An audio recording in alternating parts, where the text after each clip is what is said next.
Godzilla, the main protagonist of the MonsterVerse, aside with Kong. And one of the things that a lot of main protagonists do is, well, fight. So instead of doing a normal scaling video, while scaling elements will be present in this video, I'm going to be trying to take a accurate look at his win to loss ratio. I'm going to be doing a little unique spin on it though, so I'm not like every other person who does it. Since I think some of the ways that some other people have done wins and loss are a little bit flawed, considering a lot of these fights have context, and context is very important in considering who would actually win or lose the fight. So, we're going to go into some basic rules to get some elaboration. So I'll define a win for Godzilla as if his opponent either concedes or is killed, or if Godzilla's objective in the scenario is completed. A loss is defined by Godzilla conceding, running, or just, on the ground, whatever, or his objective failing. A draw would be where both opponents are still standing and there's no definitive winner, or both characters' objectives aren't really fulfilled in some way. However, this is pretty sparingly. I'll also include inconclusive in the same draw as well. But as I mentioned before, there's a lot of context for these fights. So that's why I'm going to be calling in two different terms, a technical win or a technical loss. A technical win is if Godzilla beats his opponent, however, in some form his opponent may be weakened, holding back, or some other context. A technical win is if Godzilla loses, however, there's context that Godzilla is holding back, weakened, so on and so forth. Also, no human fights. It doesn't matter if Godzilla kills a human or does something to a human, doesn't really matter. And I'm also going to be trying to, with the aforementioned technical win and losses, I'll try to be balancing some things out. Like, let's say if two characters get an amp, I'll try to balance it out, but obviously you can't be completely accurate with that, but that's kind of the best we have in this scenario. So let's start with the ancient past. We have a technical loss from the rival. He definitively did lose, however, due to his weaker state and him logically getting jumped, and even the possibility of multiple Kongs being in this scenario. Like his one place is blown up, so he's thinking, oh, but there was this place when I was really young, or younger anyway, that I got driven out of. So in that particular storyline, if it's not clear, what happened was a Kong or several Kong pushed him out of there when he was younger and weaker. I would define it as a technical loss and not just a loss. Other than the rival fight, Ancient Godzilla is actually stronger than his normal self, and this is shown in his win to loss ratio, as he not only is able to beat Shimo in a 1v1, but Scar King and his army. While the novel does say it has several Titans by his side, the movie makes it very clear that it's just one Titan, and that's what the cave paintings show. So I'm more inclined to go with the movie's interpretation than the novels. And we also know that Godzilla also beat the Shinomura and the Mutos in the past. So in total, he would get 4 wins from the past at this point. Well, I know you're thinking of Ghidorah is just only a technical win, as at the least, he had help from Mothra or Rodan or Shimo, if you want to go with that interpretation, or just some combination of this group. For the Ancient Titan War, we don't know much about a definitive winner, with some novelizations suggesting Godzilla at the least beat some Kongs and such. So I will just give a win in the sense of, okay, he at least beat some Kongs, he at least did something on his own, and it was just a whole war effort, so I'll give him a point for now. Now, let's go into a more current time, starting with the Awakening Godzilla comic, where Godzilla rematches Shinomura. And while at the start, the Shinomura just kind of runs away without a proper fight being initiated, as there is no hit done and Shinomura just runs away. When they actually fight, Godzilla just atomic breaths Shinomura to death, and Godzilla would get another win. Moving on to the actual films now, this is our first film, aka Godzilla 2014. Before the big battle, they have 2 fights with the male Muto, which do actually engage, they, trade blows. However, eventually this leads to the Muto running away. I wouldn't consider this a win for Godzilla, as his objective was to stop the Mutos from repopulating. But the Muto's objective not only got slowed down and impaired by Godzilla, they didn't stop Godzilla from directly sabotaging their plan. So I'll just say 2 draws, since both of their objectives were not completed. For the final fight, while the humans do help Godzilla in the middle of the fight, he is not only getting jumped in a 2v1 scenario, he's also weakened from the EMPs. And individually, he kind of beats them up eventually, and he's just able to draw the two out. So I don't think we should consider it a technical loss after one scene when he's weakened for the whole fight.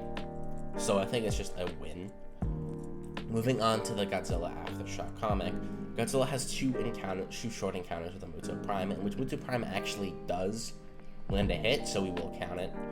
And pretty much they're just inconclusive draws. Not only is the Muto Prime weakened, but the Muto Prime's goal here is to essentially just get more energy due to being weakened.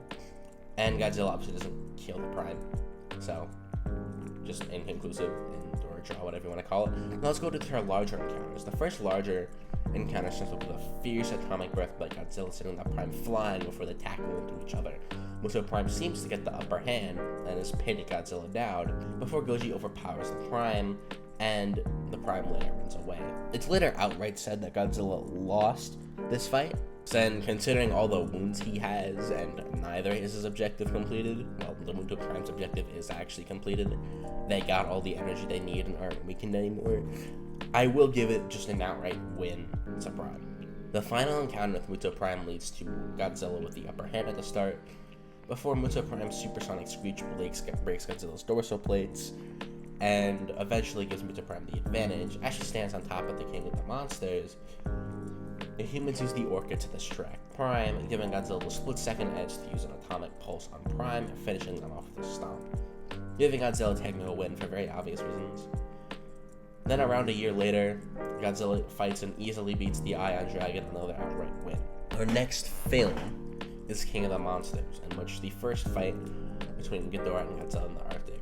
Not only is Ghidorah outright weakened here, physically and mentally, and ultimately got the upper hand on Godzilla and is more powerful than him at the time, Godzilla objectively fails his goal, which was to just beat Ghidorah.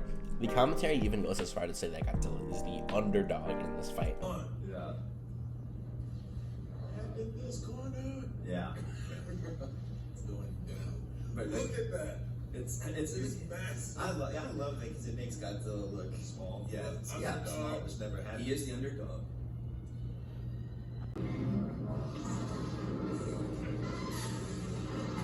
I gasped when he missed. The first time I saw it. And that was to show that, Godzilla is an underdog in this fight. His ultimate weapon, which in the last movie was his finishing move. Yeah, is useless. Godzilla just takes an L. The ocean fight, Godzilla off-guards the still weakened Ghidorah before the humans interfere with the oxygen destroyer. Likely, I would have said Godzilla got a technical win here, so I just say inconclusive, as Godzilla obviously got defeated by an outside source in World 1, but Ghidorah was weakened and off-guarded anyways, so I would just say it was a draw, or inconclusive. The final fight has a lot of factors. At the start, the two are going back and forth before Ghidorah gets his amp, beats up Godzilla, and then Godzilla gets another amp in the form of his thermonuclear form. Ghidorah isn't weakened anymore. However, both get a total of 2 amps in this fight, with Godzilla's obviously being the nuke amp and then later on the thermonuclear amp, while Ghidorah amps himself on the energy grid, and later on Godzilla himself. And they both have 1 Titan ally in total, so I'd say a lot of their factors end up just canceling out, since once again both get 2 amps and both get 1 Titan ally. So I think Godzilla does just get an outright flat out win. If you want to count it as a technical win, be my guest. And then at the end, Rodan and the other Titans do in fact challenge Godzilla. So they are initiating a fight and then eventually they submit according to the novelization. The movie doesn't really contradict this, so I'd say give it another win. Moving on to Dominion, which even in his very weakened state, he slaps up Scylla, Amaluk, and the Janitor Fish. So another casual 3 wins, while Tiamat is a little harder, and some people do like to maybe want to count it as a technical win, just due to the fact that Tiamat had the upper hand at the points in the fight, and people like to say that if it wasn't for the land, then Godzilla would have just died. However, we know Godzilla was still stronger in the water regardless, and still was putting up a decent fight. Tiamat getting advantages in the fight doesn't mean she would have won. So yes, it is an outright win. We also know at some point in this time, Godzilla killed a Titan named Magir. At least it's implied, so just another win.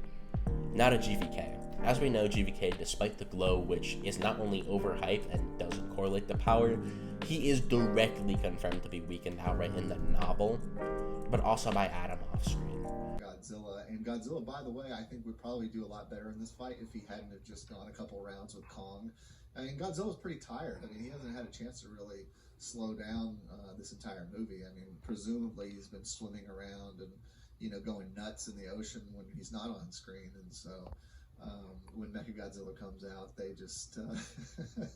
Round 1 is easily an outright win for Godzilla. He would have just killed Kong outright if Kong didn't literally concede. Even on the boat, Godzilla was physically overpowering Kong, more or less in the water when the humans were constantly interfering with the fight.